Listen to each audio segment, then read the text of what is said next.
আমাদের গল্প যদি ভালো লেগে থাকে তাহলে সাবস্ক্রাইব করে আমাদের পাশে থাকবেন। কোথাও শিয়ালের ডাক ভেসে আসছে, মনে হচ্ছে যেন কোনো অশুভ কিছু ঘুরে বেড়াচ্ছে। গ্রামের বয়স্ক লোকেরা বলতো, ও নদী রে, একটা কথা উত্তর কিছু নাই রে বাবা, গরিবের কাছে ভূতও আসে না। হরেন কাকা সুধীরের বাড়ির সামনে এসে দাঁড়ায়। আচ্ছা কাকা, তুমি যাও, আমি মিনিট 5 পর আসছি।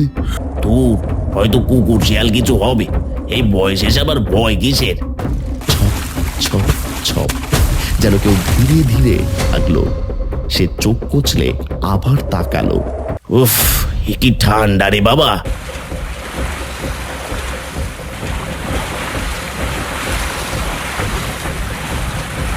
রাত আরো গভীর হতে লাগলো। ধপ করে উঠলো, এটা সুবীরের গলা নয়। একবার পেছনে তাকাতেই দেখলো জিনিসটা ঠিক তার পেছনে দাঁড়িয়ে। এটা দেখে হরেন কাকার জ্ঞান হারিয়ে গেল। গভীর শীতের রাত, চারদিকে ঘন কুয়াশা, কনকনে ঠান্ডায় যেন হাড় পর্যন্ত জমে যাচ্ছে। দূরে কোথাও শিয়ালের ডাক ভেসে আসছে, মাঝে মাঝে কুকুরের হাউমাউ শব্দ শুনে মনে হচ্ছে যেন কোনো অশুভ কিছু ঘুরে বেড়াচ্ছে। গ্রামের কাঁচা রাস্তা পুরো সাদা কুয়াশায় ঢাকা। ও নদী রে, একটা কথা শোধাই শুধু তোমারে। ও নদী রে, একটা কথা শোধাই শুধু তোমারে। হরেন কাকা খুব গরিব মানুষ ছিলেন। দিনের বেলা অন্যের জমিতে কাজ করেও পেট ঠিকমতো চলতো না। তাই রাতে নদীতে মাছ ধরে যা আয় হতো তা দিয়েই কোনো রকমে সংসারের অভাব কিছুটা মেটাতো। গ্রামের একটু দূরে একটা পুরনো নদী ছিল। জায়গাটা এমনিতেই নির্জন, চারপাশে বিশাল ফাঁকা মাঠ, ঘন ঝোপঝাড়, আর একটু দূরেই গভীর জঙ্গল। লোকজন দিনের বেলাতেও খুব একটা ওদিকে যেত না, কারণ গ্রামের বয়স্ক লোকেরা বলতো ওই নদীর পাড়ে রাতের দিকে কিছু একটা দেখা যায়। কেউ বলতো জলেতে ডুবে মারা যাওয়া মানুষের আত্মা, কেউ বলতো মাছ খেকো অপদেবতা। এই মাছ দে আমায়। কিন্তু হরেন কাকা এসব কথা বিশ্বাস করতো না। সে বলতো, ও তোর কিছু নাই রে বাবা, গরিবের কাছে ভূতও আসে না। রাত প্রায় 1টা। হরেন কাকা সুধীরের বাড়ির সামনে এসে দাঁড়ায়। সুধীর, সুধীর, সুধীর রে, উঠবি না নাকি? দূর শালা, আবার ঘুমে মরেছে। এই সুধীর, আরে বের হ। কে কে রে? আমি রে, হরেন কাকা। ও কাকা, এত রাতে? এই এত রাতে মানে মাছ ধরতে যাবি না? কটা বাজে জানিস? কাকা, একটু আগে অনুষ্ঠান বাড়ি থেকে ফিরলাম, খুব ক্লান্ত লাগছে। তুই সব সময় এই এক কথা বলিস, টাকা কামাবি কেমনে? সংসার চলবে কিভাবে? আচ্ছা কাকা, তুমি যাও, আমি মিনিট 5 পর আসছি। দাঁড়ালে দেরি হবে, তাড়াতাড়ি আয়। হরেন কাকা সাইকেল চালিয়ে একাই নদীর দিকে রওনা দিল। গভীর শীতের রাত, চারপাশে ঘন কুয়াশা, এতটাই ঘন যে সাইকেলের সামনে হাত বাড়ালেও আঙুলগুলো ঠিকমতো দেখা যায় না। ঠান্ডা বাতাস শরীরে কাঁটার মতো বিঁধছিল। সাইকেলের পুরনো চেন থেকে ক্যাঁচ ক্যাঁচ শব্দ বের হচ্ছিল। মনে হচ্ছিল আজকে রাতটা যেন অন্যরকম, অস্বাভাবিক। চারপাশে এমন এক নিস্তব্ধতা যেন পুরো পৃথিবী হঠাৎ থেমে গেছে। ও নদী রে, একটা কথাই শোধাই শুধু তোমারে। কিন্তু গান গাইতেও কেমন যেন বুকের ভেতর অকারণে ভয় জমতে লাগলো। যত সামনে যাচ্ছিল কুয়াশা যেন আরো গভীর হচ্ছিল।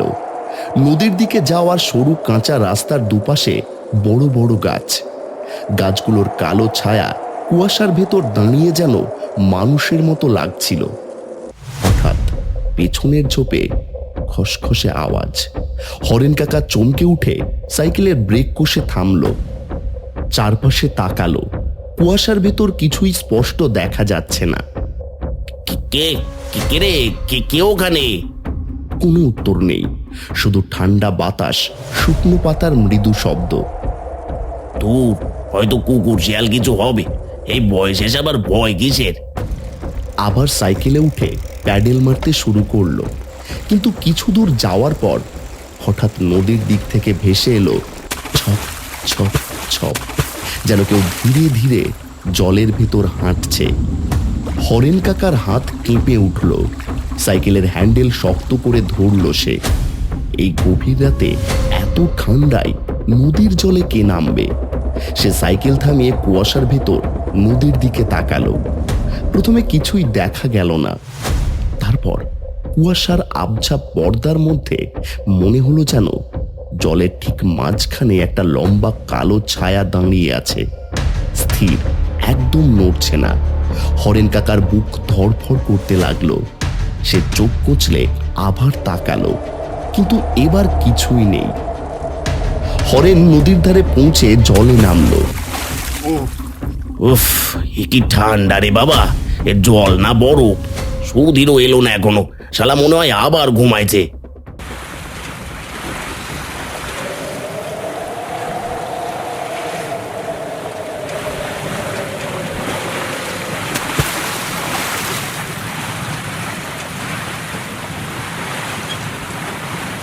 সুধীর কি ঠান্ডায় আমার লেপের তলায় শুয়ে বললো নাকি?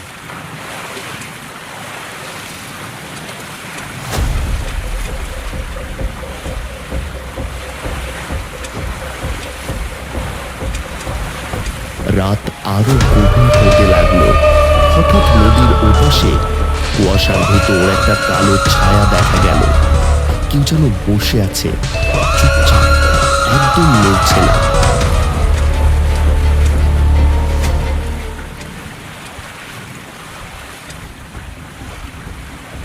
ওই তো মনে হয় সুধীর।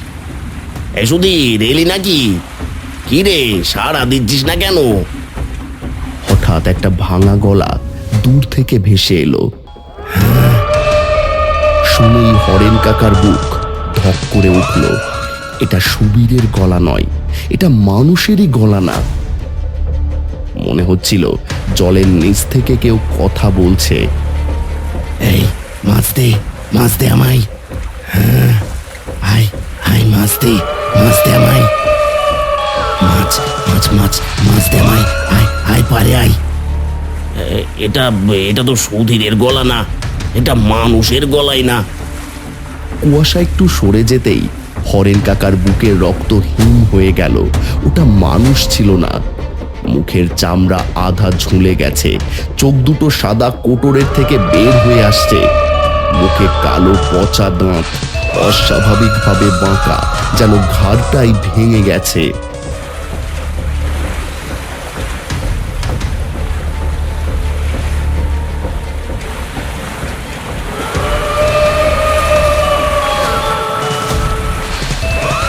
ওরে বাবা, বাঁচাও! কিন্তু এক নিমেষে ওই জিনিসটা নদীর এক পার থেকে আর এক পারে। এই মাছ দে আমায়, হ্যাঁ, আয় আয়, মাছ দে আমায়। হরিণ কাকার মনে হচ্ছিল আজ আর বাঁচবে না। সারা রাত এপার থেকে ওপার, ওপার থেকে এপার শুধু পালিয়ে বেড়ালো সে। শীতের ঠান্ডায় শরীর জমে যাচ্ছিল, ভয়ে মুখ শুকিয়ে কাঠ। হঠাৎ মনে হলো কেউ তার কানের কাছে ফিসফিস করছে, পেছনে তাকাস না। কিন্তু ভুল করে একবার পেছনে তাকাতেই দেখলো জিনিসটা ঠিক তার পেছনে দাঁড়িয়ে। এটা দেখে হরেন কাকার জ্ঞান হারিয়ে গেল। কাকা, ও কাকা, হরেন কাকা। সুধীর, ভূত রে! সুধীর চারিদিকে তাকালো, কিচ্ছুই নেই, শুধু ঘন কুয়াশা আর নদীর পাড়ে কাদার মধ্যে অদ্ভুত বড় বড় পায়ের ছাপ, যেন মানুষ না, আবার কোনো জন্তুও না। সেদিনের পর হরেন কাকা আর কোনোদিন ওই নদীতে যায়নি, সুধীরও না। আজও গ্রামের বয়স্করা বলে, শীতের গভীর রাতে ঘন কুয়াশা নামলে নদীর পাড়ে দাঁড়িয়ে থাকলে দূর থেকে একটা গলা ভেসে আসে। হাই হাই, মাছ দে আমায়।